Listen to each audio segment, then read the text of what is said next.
Hello everyone, क्या हाल चाल सभी के। I think I am audible है ना। चेक कर लो एक बार। हाँ, रिकॉर्डिंग भी शुरू है, ठीक है। ओके, माइक माइक भी ठीक है। हाँ, रिकॉर्ड हो रहा है, ठीक है। ओके, तो मुझे लगता है मैं ऑडिबल हूँ, सभी के लिए आवाज़ आ रही होगी, ठीक है। ऑडियो वीडियो क्लियर होगा। एंड ठीक है। तो दोबारा से यूट्यूब पे हम क्लासेस शुरू करने वाले हैं। देखो, ज़्यादा मेरी ऑडियंस तो है नहीं। तो जितने भी लोग हैं, जिन लोगों की भी डिमांड थी कि सर दोबारा से क्लासेस शुरू की जाएं, उनकी डिमांड को देखते हुए दोबारा से मैं क्लासेस लेके आ चुका हूँ, ठीक है। तो ये जो क्लास रहने वाली है, मॉडर्न हिस्ट्री से रहने वाली है। मॉडर्न हिस्ट्री से, ठीक है। एमएच लिख रहा हूँ शॉर्ट में, ठीक है।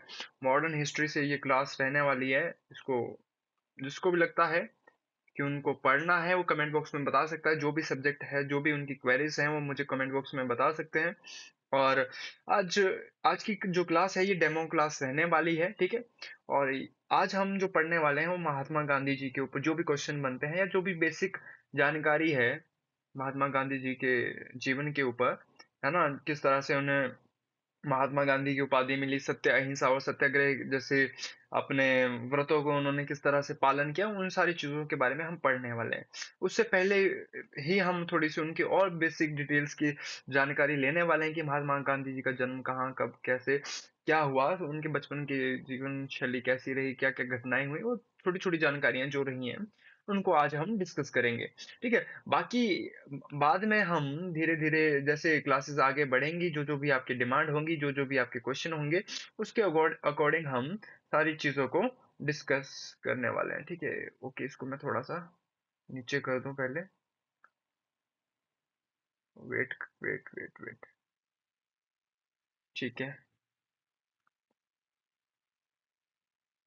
ओके, वेट, थोड़ा सा इसको पहले सेट करने दो मुझे, है ना।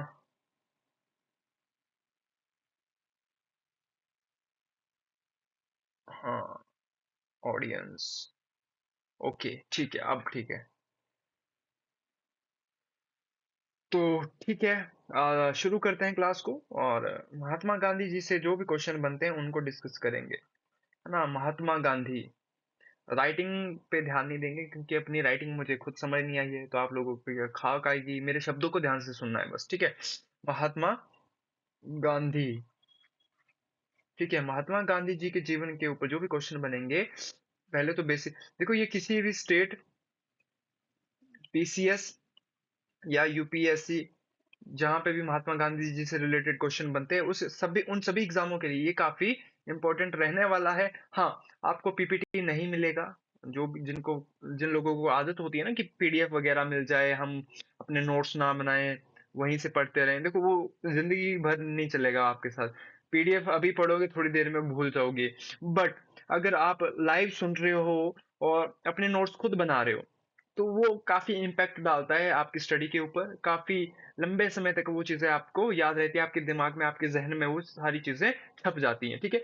तो उम्मीद करता हूँ कि सब लोग कॉपी पेन लेके बैठे होंगे, और जो भी चीजें बताऊंगा अभी तो बेसिक है, आज की तो डेमो वीडियो है, सुन सकते हैं, देख सकते हैं, ठीक है। बट आइंदा के लिए मुझे लगता है कि आपको अगर प्रॉपर क्लासेस चाहिए, तो आपको अपने नोटबुक और पेन कॉपी लेके ही बैठना है, ठीक है। चलिए, तो इसको मैं क्लियर कर दूं। महात्मा गांधी जी के ऊपर अगर हम बात करें, तो इनका जन्म हुआ था, इनका जन्म जो हुआ था 2 अक्टूबर 1869 को इनका जन्म हुआ था, आपको पता है। और यहाँ से एक रीजनिंग में क्वेश्चन पूछता है कि उस दिन कौन सा दिन था, यानी सोमवार था, मंगलवार था, या कौन सा दिन था, ठीक है। तो उस दिन सैटरडे था, शनिवार था, ये आपने नोट रखना है। ये क्वेश्चन कहाँ पूछा गया है, तो वो आपकी जानकारी के लिए मैं बता दूं, रीजनिंग में पूछा गया है। जब मैं रीजनिंग की क्लास लेता था, स्टूडेंट्स को पता होगा जो वीडियोस देख रहे हैं, ठीक है। तो डायरेक्ट क्वेश्चन बहुत बार पूछा गया है ये रीजनिंग वाली सेक्शन में, ठीक है। 15 अगस्त को कौन सा दिन होता, 15 अगस्त 1947 को कौन सा दिन था, ठीक है। ये भी पूछा गया है ना। आई थिंक शुक्रवार था या वीरवार, कुछ ऐसे था। नोट कर लीजिएगा, इस बार इसको सर्च कर लीजिएगा। बट हाँ, ये मुझे क्लियर है कि जिस दिन महात्मा गांधी जी का जन्म हुआ, उस दिन सैटरडे था, नोट कर लीजिएगा। और 2 अक्टूबर हर साल को उनके जन्म दिवस पर आपको पता है कि छुट्टी होती है, चाहे दिन कौन सा भी रहे। तो बहुत खुशी की बात होती थी, हम जब स्कूल वगैरह में होते थे, ठीक है। हम तो बहुत खुश खुश होते हो जाते थे छोटी छोटी सी बात को लेके कि हाँ यार आज छुट्टी मिल गई। हाँ, बट उस टाइम पे शायद हमें पता नहीं था, जब हम फोर्थ फिफ्थ क्लास में होते थे, कि महात्मा गांधी, हमें इतना पता होता था कि गांधी जयंती है, मुझे मैं आज भी याद करता हूँ, है ना, उन दिनों को। तो लगता है कि ठीक है, जो भी था मतलब बढ़िया था, कुछ भी आता पता होता नहीं था। बट हाँ, जब पढ़ना शुरू किया तो तब चीजें क्लियर हुई। अदरवाइज तो जो छोटा बच्चा होता है उसको क्या ही फर्क पड़ता है, बस छुट्टी से मतलब है, ठीक है। तो 2 अक्टूबर 1869 को उनका जन्म हुआ था, ठीक है। इसके बाद अगर मैं डिस्कस करूं आगे, कि आगे क्या हुआ था, या इनके पहले तो इनके माता पिता जी के बारे में जान लेते हैं, ठीक है। इनके माता जी का नाम क्या था? इनके माता जी का नाम था आई थिंक पुतली बाई, ठीक है। इनके माता जी का नाम पुतली बाई, पुतली बाई, ठीक है, ठीक है, पुतली बाई। और इनके पिताजी का नाम, इनके इनके पिताजी का इनके पिताजी का नाम क्या था? और इनके पिताजी का नाम था करमचंद, करमचंद गांधी, ठीक है। आप देखते हो ना कि महात्मा गांधी जी का पूरा नाम क्या है, तो ये भी कई बार एग्जाम में पूछा गया है। तो आप जब भी बोलते हो कि इनका पूरा नाम था मोहनदास करमचंद गांधी, करमचंद गांधी, ठीक है। तो मोहनदास इनका अपना नाम है, ये जो नाम लिखा है मोहनदास इनका नाम है। ये जो करमचंद है ना, ये करमचंद इनके पिताजी का नाम जुड़ता है साथ में। आपने सुना होगा, जैसे कि वर्तमान में अगर आपको एग्जांपल दूं, सचिन रमेश तेंदुलकर है ना। तो सचिन रमेश क्या है? सचिन उनका अपना नाम है, जो क्रिकेटर है ना, जिनको क्रिकेट का भगवान कहा जाता है, ठीक है। और रमेश, सचिन रमेश जो जुड़ता है उनके पिताजी का नाम है, ठीक है। उनके बाद जो नाम जुड़ा है वो उनके पिताजी का नाम जुड़ा है, ठीक है। तो इतना याद रखिएगा। और तेंदुलकर उनका सरनेम है। उसी प्रकार यहाँ पे मोहनदास क्या है? महात्मा गांधी जी का अपना नाम है। करमचंद जो जुड़ा है ये उनके पिताजी का नाम है, और ये जो गांधी जुड़ा है ये इनका सरनेम है, ठीक है। तो इतना तो आपको क्लियर हो चुका होगा। पहले बेसिक जानकारी ले लेते हैं महात्मा गांधी जी के ऊपर, फिर उसके बाद आगे हम डिस्कस करेंगे। तो इसको भी मैं क्लियर कर देता हूँ यहाँ पे। ठीक है, नोट करते रहिएगा चीजें। ओके, तो बात करते हैं कि इनका जो जन्म है वो कौन से स्थान पे हुआ था या कौन से राज्य में हुआ था। तो आपने सुना होगा गुजरात के पोरबंदर, कुछ एक पोरबंदर बोलते हैं, कुछ एक पोरबंदर बोलते हैं, ठीक है। पोरबंदर, गुजरात, आपने सुना होगा। गुजरात की कैपिटल गांधीनगर है, तो इन्हीं के नाम पे पड़ी है ना। गुजरात की कैपिटल क्या है? गांधीनगर, ठीक है, गांधी नगर, है ना। हिंदी इंग्लिश दोनों में चलेगा। आप सुन के लिख भी सकते हैं, है ना, बाइलिंगुअल चलेंगे, कोई दिक्कत नहीं है, ठीक है। तो पोरबंदर में इनका जन्म होता है, ठीक है। और इनके साथ थोड़ा सा मैं मुझे लगता है कि ज्यादती हो गई। बट उस टाइम पे एक ट्रेंड था कि बहुत जल्दी ही शादी करवा दी जाती थी। आज के टाइम पे अगर हम देखें, अगर कोई 20-25 की उम्र में शादी करे, वैसे तो गवर्नमेंट ने आई थिंक ऑफिशियल जो एज रखी है, पहले 18 थी, अब 21 कर दी है लड़कों के लिए। शायद लड़कियों के लिए 18 थी, और अभी शायद 18 ही है या 21 कर दी है। आई थिंक इसका मुझे पता नहीं, ये लड़कियों के लिए, ठीक है। तो ये नोट कर लेना। पहले 18 थी, अब क्या कर दी गई है? लड़कों के लिए तो 21 मैंडेटरी है, कि लड़कों की एज अब 21 होनी चाहिए। बट उस टाइम पे जब महात्मा गांधी जी 13 साल के थे, 13 साल के मतलब इनका अगर 1869 में जन्म हुआ, तो 1882 में 1882 में इनकी शादी हो जाती है भाई। और शादी किन से हुई थी? उनका नाम क्या था? तो उनका नाम था कस्तूरबा गांधी, कस्तूरबा गांधी। नोट कर लीजिएगा, कस्तूरबा गांधी या कस्तूरबा बाई, जो भी आप कहते हैं, ठीक है। इतना नोट कर लिया होगा, इतना तो आपने सुना भी होगा, पढ़ा भी होगा बचपन से। हाँ, अब थोड़ा सा इंपॉर्टेंट चीज और जान लेते हैं। इनके पुत्र कितने थे, इनके कितने सन थे? तो हम बात कर लेते हैं इनके पुत्रों के बारे में, पुत्रों के बारे में, ठीक है। तो इनके पुत्र थे 4। कितने थे? 4। नंबर 1, नंबर 1 है आई थिंक हरिलाल, हरिलाल।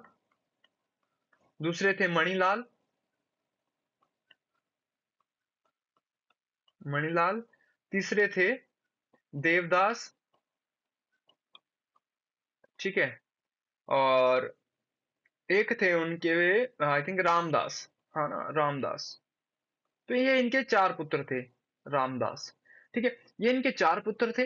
अब यहाँ से तो ज़्यादा क्वेश्चन ही पूछता, हाँ, जैसे स्टेट पीसीएस में कई बार पूछा गया है कि महात्मा गांधी ने अपने 5वें पुत्र के रूप में किसे माना है? उनके जो बेटे थे वो तो 4 ही थे, बट वो किसी को अपना 5वां पुत्र मानते थे, है ना? 5वें पुत्र के रूप में कौन विख्यात है?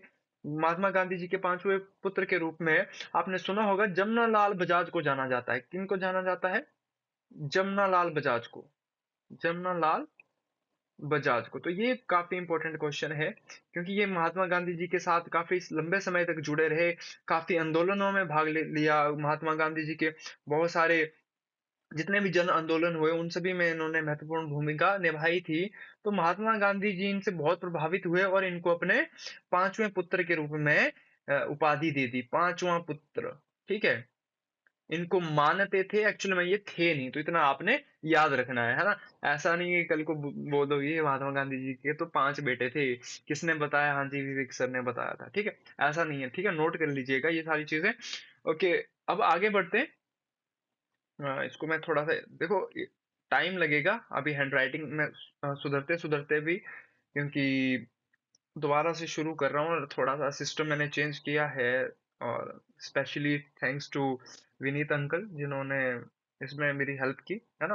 बट हाँ, अभी थोड़ा सा हैंडराइटिंग पे काम करना है, तो देख रहा हूँ धीरे धीरे इम्प्रूव करूंगा, है ना? मुझे अपनी हैंडराइटिंग आज तक खुद समझ नहीं आई है, तो आप लोगों को वही है, क्या ही समझ आएगा, ठीक है? बट हाँ, धीरे धीरे इम्प्रूव हो जाएगा, तो डोंट वरी, ठीक है? अच्छा, अब आगे बात करते हैं।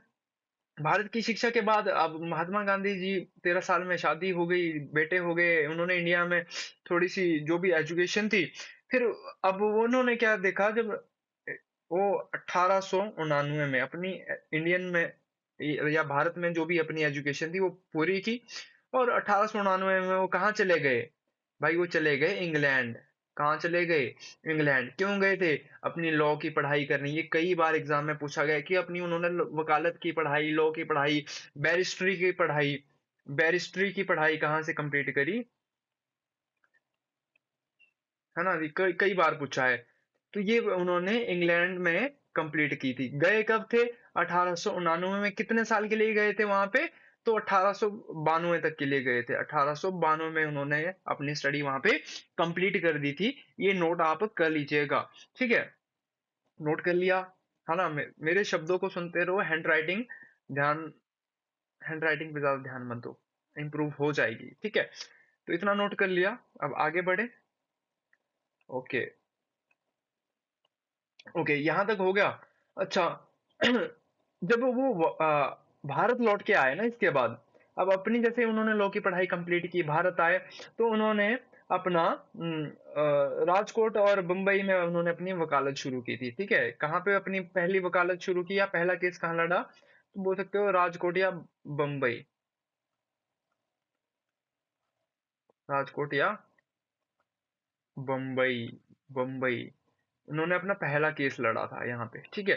और इन्होंने अपनी book my experiment with truth आपने सुना होगा। अगर ये बुक किन्होंने लिखी है, ये कई बार पूछा गया है, ठीक है? सत्य के साथ मेरे प्रयोग, ठीक है? माई एक्सपेरिमेंट विद ट्रूथ, ठीक है?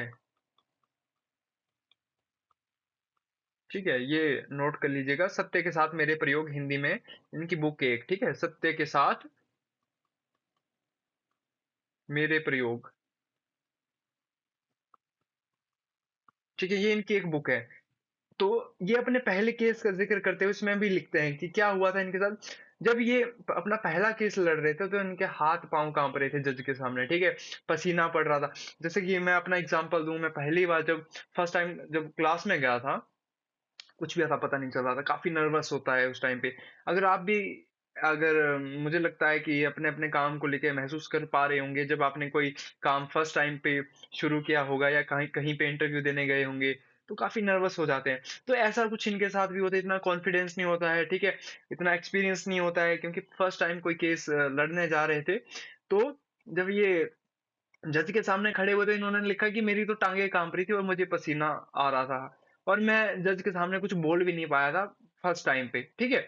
तो ऐसा कुछ इनका अनुभव रहा था फर्स्ट अपने पहले केस पे, जो कि इन्होंने राजकोट या मुंबई की का जो कोर्ट था वहां पे इन्होंने लड़ा था, ठीक है। इतना याद रखिएगा, ठीक है। इसके बाद एक और इम्पोर्टेंट चीज जान लेते हैं, क्योंकि आज तो हम ओवरव्यू ले रहे हैं, बेसिक सी चीजों को डिस्कस कर रहे हैं। अब जब ये इंडिया में थे तो इन्होंने क्या किया, 1893 में, 1893 1893 में दादा अब्दुल्ला, एक पर्सन थे अब्दुल्ला, इनका नाम था दादा अब्दुल्ला, ठीक है। मैंने बीच में ये निशान ऐसे ही लगा दिया, ठीक है। दादा अब्दुल्ला इनका नाम था। ये अफ्रीका में रहते थे, ठीक है। कहाँ थे, अफ्रीका में गए हुए थे, और इनके साथ यहाँ पे कोई मतलब इनका कोई केस चल रहा होता है अदालत में। तो महात्मा गांधी इन्हीं का केस लड़ने कहाँ गए थे, साउथ अफ्रीका गए थे, ध्यान रखिएगा। कहाँ गए थे, साउथ अफ्रीका, 1893 में, 1893 में। काफी इंपॉर्टेंट चीज है, आपसे पूछ सकता है एलआईडी या पीसीएस के किसी भी एग्जाम में, किसी भी स्टेट की अगर हम बात करें तो पूछ लेता है कि महात्मा गांधी किस पर्सन का केस लड़ने अफ्रीका गए थे। तो ऑप्शन में क्या होगा आपका, दादा अब्दुल्ला, ठीक है। नोट कर लीजिएगा इस चीज को। अच्छा, जो अब यहाँ पे एक इंटरेस्टिंग बात और जान लेते हैं, ठीक है। जब महात्मा गांधी जोहान्सबर्ग गए और उन्होंने एक यात्रा की थी ट्रेन में, आई थिंक वो थी डरबन से प्रिटोरिया, ठीक है। यात्रा कहाँ से थी, रेल में गए थे, ठीक है। ये रेल यात्रा की थी, कहाँ से, डरबन से, डरबन से प्रिटोरिया, प्रिटोरिया, ठीक है। डरबन से प्रिटोरिया की यात्रा इन्होंने रेल से की। तो इनके साथ एक बहुत बड़ा बोल सकते हैं इंसिडेंट हो जाता है इनकी लाइफ का। I think life changing incident यही था। अगर आपने ध्यान से महात्मा गांधी जी को स्टडी किया है तो ये जाते हैं फर्स्ट क्लास की जो टिकट होती है इन्होंने वो ली होती है, फुल एसी वेसी में जाते हैं, है ना। इन्होंने तो फर्स्ट क्लास की टिकट, ट्रेन टिकट बुक करवाई होती है। बट वो उनको ज्यादा आइडिया नहीं था, क्योंकि उस टाइम पे भी इंग्लैंड या यूं कहें कि अंग्रेजों का शासन पूरे विश्व भर में फैला था।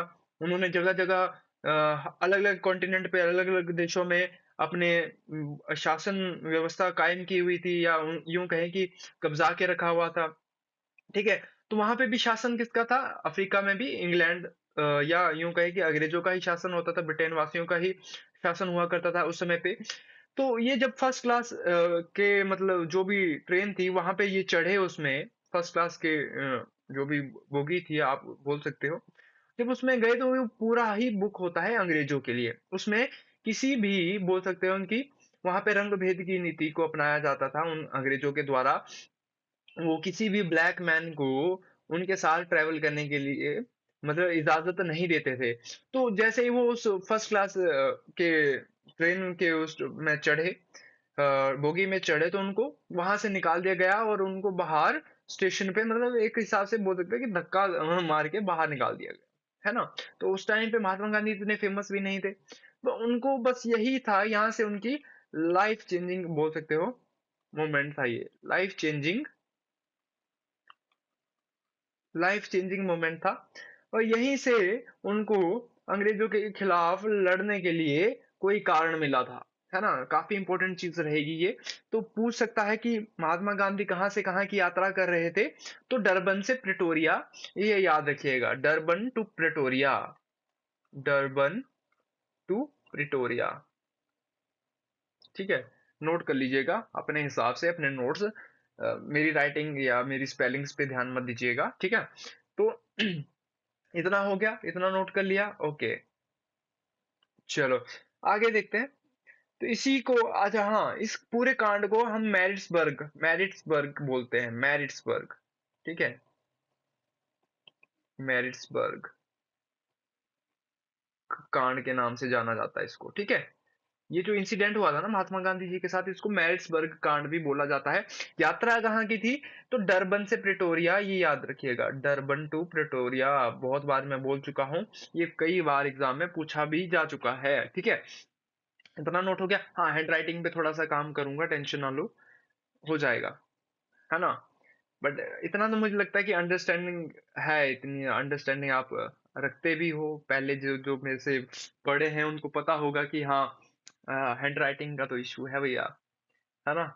मेरी भावनाओं किसी ने, मैं कुछ मीम पढ़ रहा था, किसी ने बहुत खूब लिखा है कि वो मेरी भावनाओं को क्या समझेगी, मैं तो अपनी अभी तक अपनी हैंड राइटिंग समझ नहीं पाया हूँ, ठीक है।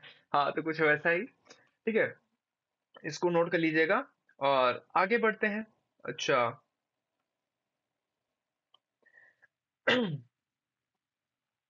अच्छा, अब आगे देखते हैं।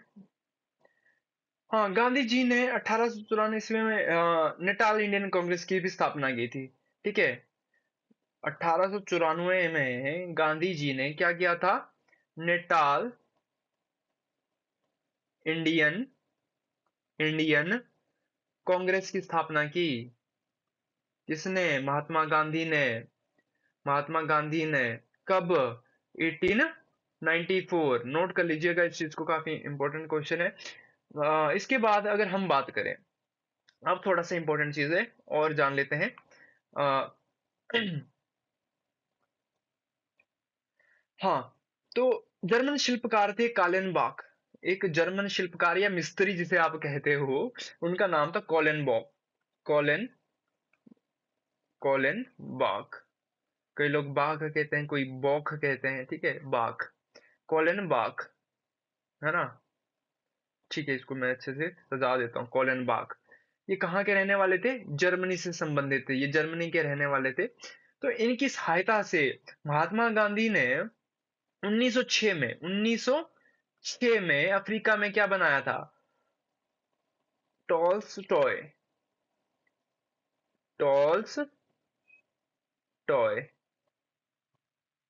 हाँ, टॉल्स्टॉय फार्म की स्थापना की थी। कब की थी? 1906 में की थी। काफी इंपॉर्टेंट क्वेश्चन है, इसको नोट कर लीजिएगा।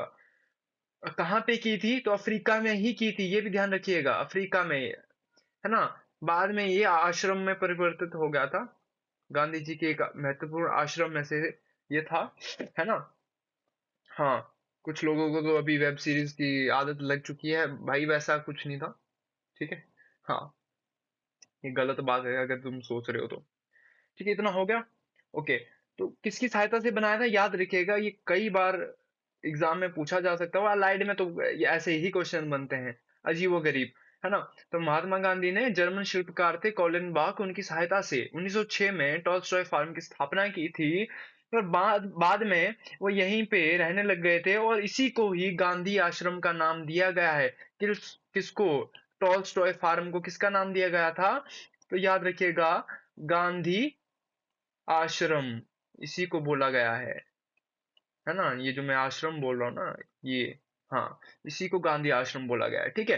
तो इतना नोट कर लीजिएगा, ये काफी इंपॉर्टेंट रहेगा। किसकी सहायता से बनाया था?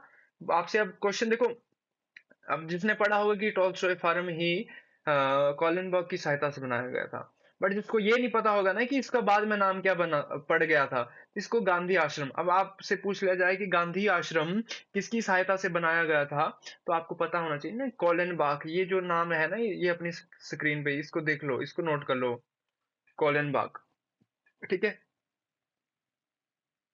ओके, चलो आगे बढ़ते हैं। गांधी जी के सारे आश्रम काफी प्रसिद्ध हैं, तो इनको थोड़ा पता होना चाहिए। गांधी आश्रम, टॉल्स्टॉय फार्म। अच्छा, इसके पहले, अच्छा ये तो दूसरा था, इसके पहले एक और बना था 1904 में। ये कब बना था? जो हमने टॉल्स्टॉय फार्म की बात करी, ये 1906 में बना था। 1904 में डरबन में गांधी, 1904 में डरबन, जगह का नाम है, अफ्रीका में ही डरबन, ठीक है। डरबन में गांधी जी ने फिनिक्स आश्रम की स्थापना की थी। डरबन में क्या किया था? फिनिक्स फिनिक्स फिनिक्स आश्रम की स्थापना की, ठीक है। राइटिंग सुधार लूंगा मैं, टेंशन ना लो। फिनिक्स आश्रम की स्थापना की थी भाई, ये पता होना चाहिए, काफी इंपॉर्टेंट है। 1904 में हुई थी। और 1906 में किसकी हुई थी? टॉल्स्टॉय फार्म की। टॉल्स्टॉय टॉल्स्टॉय फार्म, इसी को ही क्या बोला गया था? गांधी आश्रम। इसी को बाद में क्या बोला था? गांधी आश्रम। नोट कर लीजिएगा, काफी इंपॉर्टेंट है ये, ठीक है। हो गया इतना, आगे बढ़े। चलो आगे बढ़ते हैं, आगे बढ़ते हैं, ठीक है। 1906 तक पहुंच गए। अच्छा, इसके बाद अगर हम बात करें, ठीक है, अच्छा 1912 में ना, हाँ इसको थोड़ा सा जान लेते हैं। 1912 में ही ये जो फिनिक्स आश्रम था, फिनिक्स आश्रम था ना, इसको फिनिक्स ट्रस्ट में परिवर्तित कर दिया गया। ट्रस्ट, हाँ जैसे आपने सुना होगा। हाँ तो फिनिक्स आश्रम जो था 1912 में चल के, 1912 में चल के ये फिनिक्स ट्रस्ट में परिवर्तित हो गया। और अगर हम बात करें जैसे कि ये बना कब था, इसके ऊपर हमने अभी डिस्कस करा, ये बना था 1904 में। तो नोट कर लीजिएगा, ये सबसे पहला आश्रम यही था, ये बोल सकते हो आप। बाद में ये एक ट्रस्ट के रूप में परिवर्तित हो गया था। और टॉल्स्टॉय फार्म काफी महत्वपूर्ण है, उसको तो नोट कर ही लीजिएगा। ठीक है, ओके आगे बढ़ते हैं। 23 सितंबर 1913 को गांधी जी ने अपनी पत्नी कस्तूरबा गांधी और 16 अन्य सहयोगियों के साथ गिरमिटिया प्रथा के विरुद्ध सत्याग्रह आंदोलन किया था। काफी इंपॉर्टेंट है, अब इसको नोट कर लीजिएगा, मैं लिख भी देता हूँ साथ साथ। हाँ, गिरमिटिया प्रथा क्या होती है? अब ये बोल सकते हैं ना, जो भारतीय मजदूर हैं जो देश के बाहर रहते हैं, गिरमिटिया प्रथा। ठीक है, गिरमिटिया प्रथा लिख लो। गिर मिटिया, कुछ स्पेलिंग का मुझे पता नहीं पर ऐसा ही होगा कुछ, गिरमिटिया प्रथा। ठीक है, गिरमिटिया प्रथा क्या थी? फॉर एग्जाम्पल हम मान लेते हैं, समझ लेते हैं बड़े आसानी से कि गिरमिटिया प्रथा क्या थी। मान लो भारत से कोई व्यक्ति काम करने के लिए किसी बाहरी देश में जा रहा है। उस टाइम पे महात्मा गांधी कहाँ थे? अफ्रीका में थे, है ना। 1910 के आसपास, कब की बात हो रही है? 1900, हाँ 1913 के आसपास की बात हो रही है। 1913 की बात हो रही है, ठीक है। 1913 में गिरमिटिया प्रथा के विरुद्ध इन्होंने सत्याग्रह किया था महात्मा गांधी ने। तो महात्मा गांधी उस समय पे अफ्रीका में रह रहे थे, ठीक है। अब वहां पे और भी अन्य भारतीय रह रहे थे जो कि कई अलग अलग तरह के काम कर रहे थे। कोई शिल्पकार था, कोई मजदूर था, कोई होटल में लगा था, कोई अलग अलग काम में, अलग अलग फील्ड में, ठीक है। अब वहां पे जो मजदूर थे, या यूं कहें जो सबसे निचला वर्ग था, जो मजदूर वर्ग था, मजदूर जो मजदूरी करने गए थे वहां पे, उनके साथ बहुत शोषण होता था। गिरमिट क्या था? एक तरह से जो परमट होता है, परमिट, या यूं कहें कि जो एग्रीमेंट कर लेते थे जाते ही कि हम इतने साल के लिए, वो जबरदस्ती, क्योंकि भारतीय को इंग्लिश उस समय पे इतनी ज्यादा आती नहीं। अब जो मजदूरी करने जा रहा है, आप ही सोचो, क्या वो इतना पढ़ा लिखा होगा? क्या वो सच में इतना पढ़ा लिखा होगा कि वो किसी परमिट पे क्या लिखा है, या किसी एग्रीमेंट पे क्या क्या चीजें लिखी गई हैं उसको पता होगा ना। आपको, मतलब आप इमेजिन करके देख सकते हो कि जो मजदूर वर्ग का आदमी है, उसको तो पता ही नहीं भाई परमिट क्या होता है। तो इसी परमिट से गिरमिट बना है, गिरमिटिया प्रथा, ठीक है। तो इसी कुरीति के विरुद्ध महात्मा गांधी ने सत्याग्रह आंदोलन किया था कि उन उनके साथ जो परमिट बनाए जाते थे ना, कि इतनी हम जी आपको सैलरी देंगे, बोल लेंगे कुछ और उस परमिट पे कुछ होगा। हम 5 साल के लिए आपको, आपसे काम लेंगे, लिखा होगा 10 साल परमिट पे, सॉरी, बोला बताया जाएगा 5 साल, मुंह पे 5 साल बोला जाएगा और उस परमिट पे 10 साल लिख दिया जाता था। तो ऐसा कुछ हो रहा था।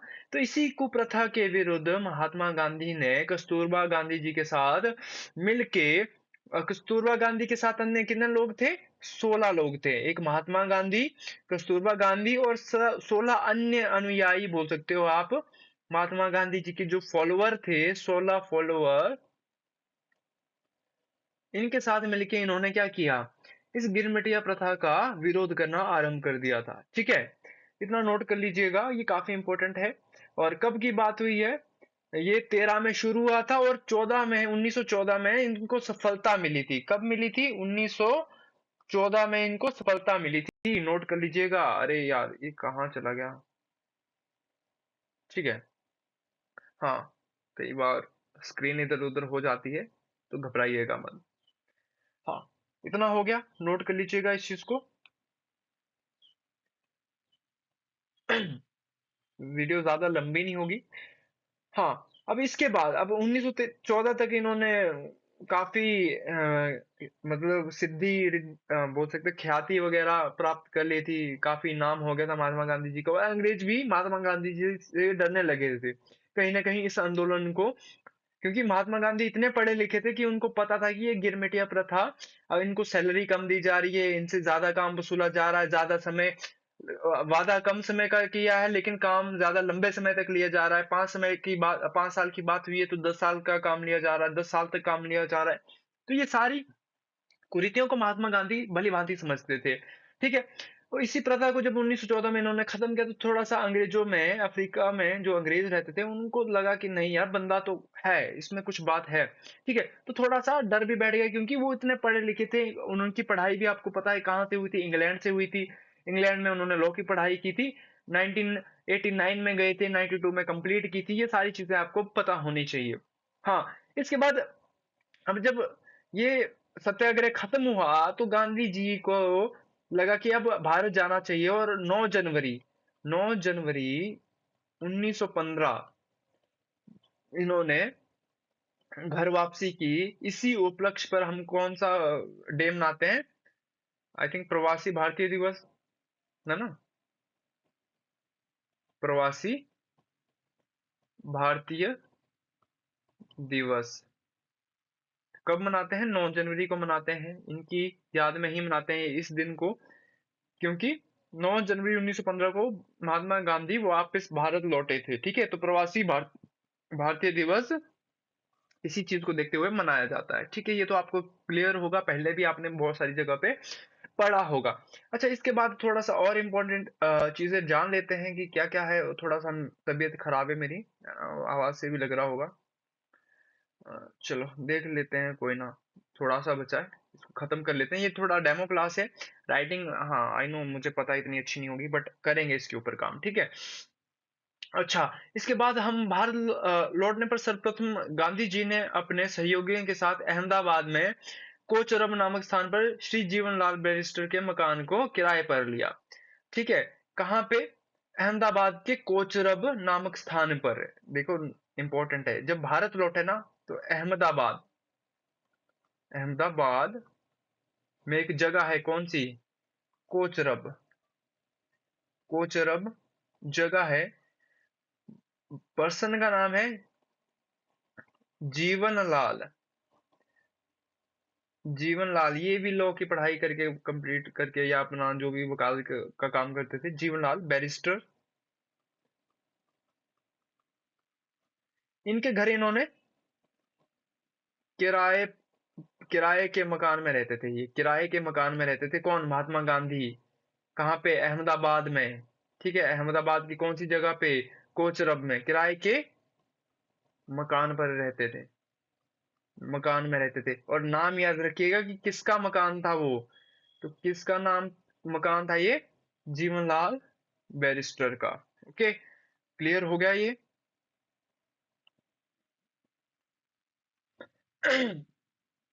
हाँ।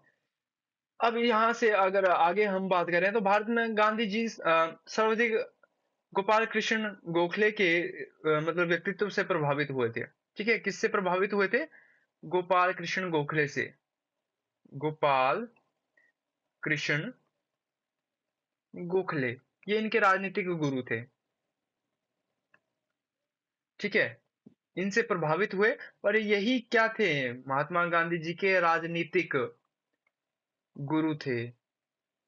राजनीतिक गुरु, ये बहुत बार पूछा गया है क्वेश्चन कि महात्मा गांधी जी के राजनीतिक गुरु कौन थे, किन से उन्होंने राजनीति करना सीखा था, या किन से वो प्रभावित हुए थे और राजनीति के क्षेत्र में उन्होंने अपना सर्वांगीण मतलब सर्वाधिक योगदान दिया था। ठीक है। तो इन्हीं से प्रभावित हुए थे। किन से? गोपाल कृष्ण गोखले। नोट कर लीजिएगा, काफी इंपॉर्टेंट क्वेश्चन है, काफी इंपॉर्टेंट क्वेश्चन है ये। ठीक है। ओके, यहाँ तक हो गया। अच्छा, इसके बाद देखो, गोपाल कृष्ण गोखले ने महात्मा गांधी जी को एक सलाह दी थी। सबसे पहले इसके ऊपर बात कर लेते हैं। क्या?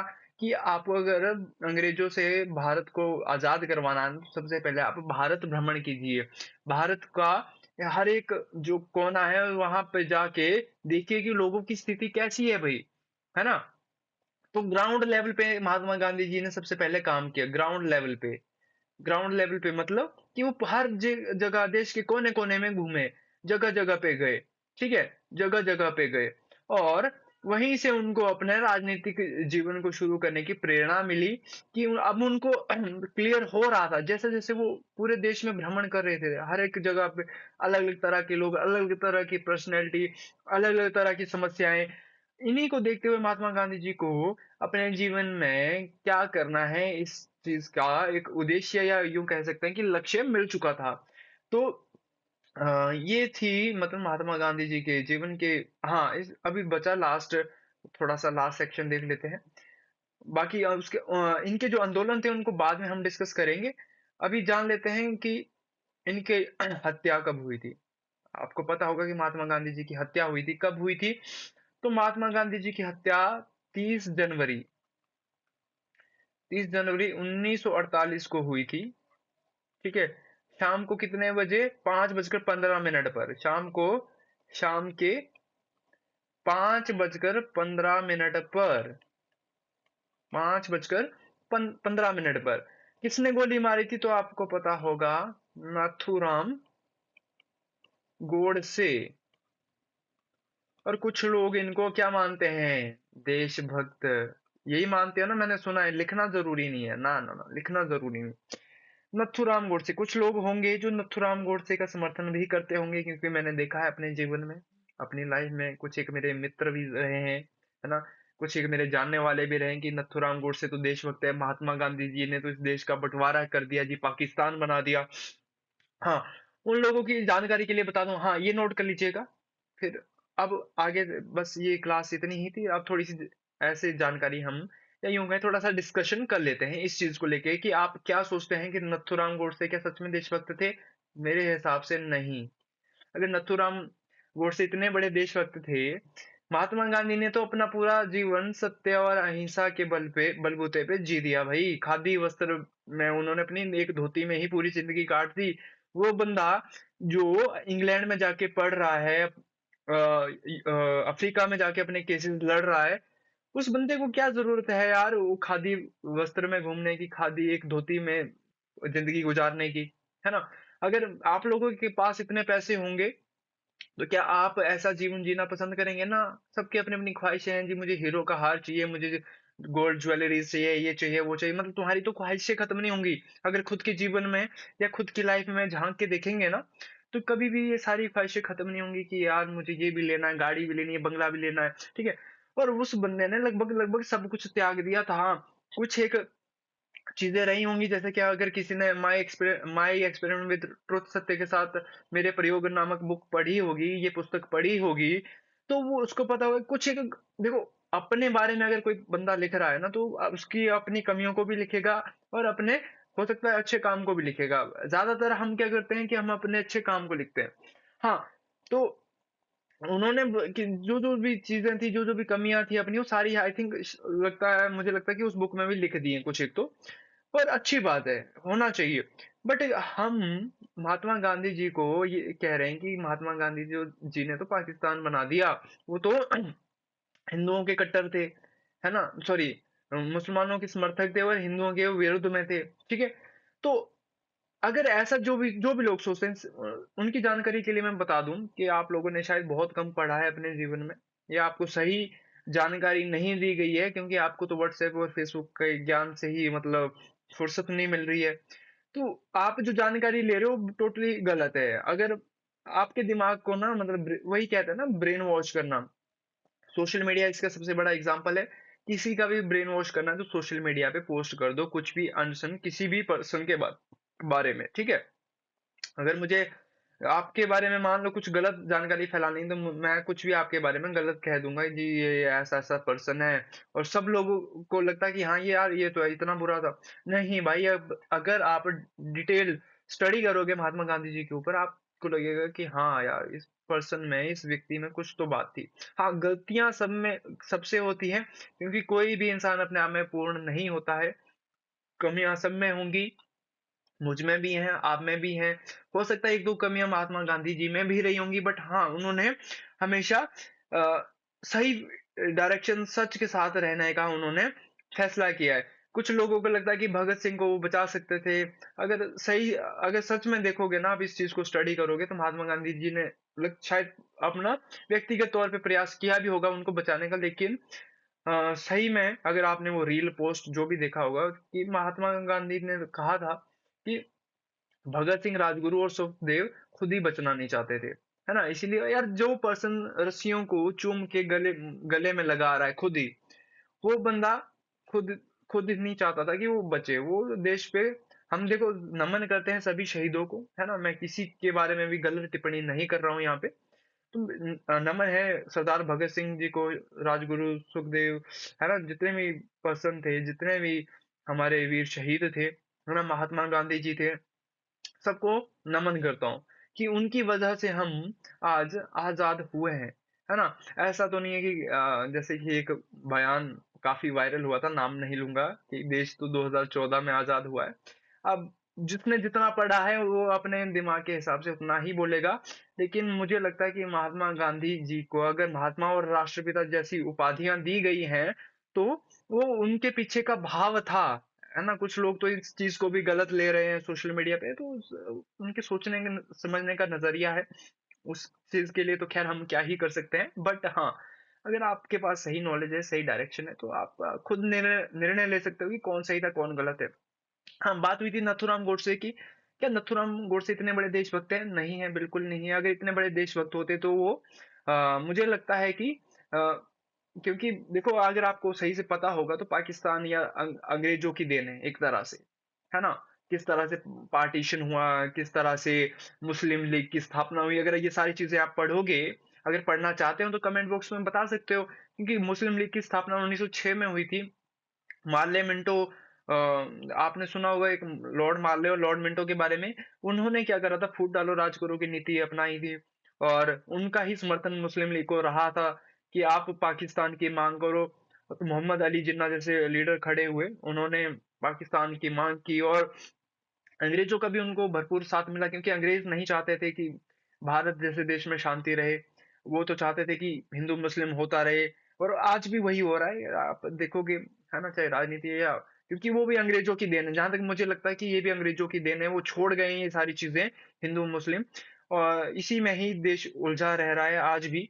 इसीलिए तो हमारा देश अभी भी, मतलब काफी पिछड़ा हुआ बोल सकते हो अभी भी। हाँ, वो कुछ लोगों को लगेगा कि नहीं नहीं हमारा देश तो इतना अच्छा कर रहा है, हर जगह नाम हो रहा है। ठीक है, कागजों में और ग्राउंड लेवल की जो सच्चाई है वो उसमें बहुत ज्यादा फर्क होता है, जमीन आसमान का फर्क होता है। वो सारी चीजें आपको क्लियर हो जाएंगी जब आप पढ़ेंगे। ज्यादा इसके बारे में चर्चा नहीं करूंगा।